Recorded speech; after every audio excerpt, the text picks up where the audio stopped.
తప్ప మరి ఈ రోజు నుంచి కూడా మరి శివదీక్ష స్వాములు మరి మాలాధారణ చేస్తున్నారు మన గుడి దగ్గర.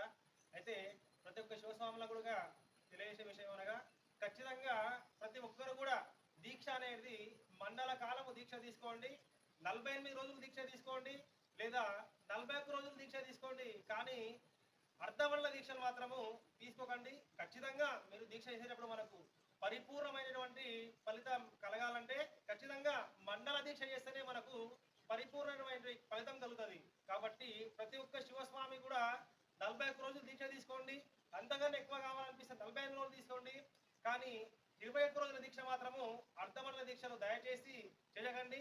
ఎందుకంటే మనకు ఏదైనా పని చేస్తే ఖచ్చితంగా అది పూర్తిగా చేస్తేనే మనకు ఫలితం వస్తుంది.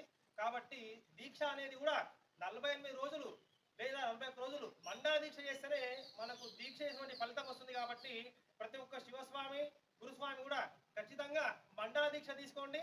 స్వామి వారి యొక్క పరిపూర్ణమైనటువంటి అనుగ్రహాన్ని పొందండి. స్వామి శరణం. స్వామి శరణం. స్వామి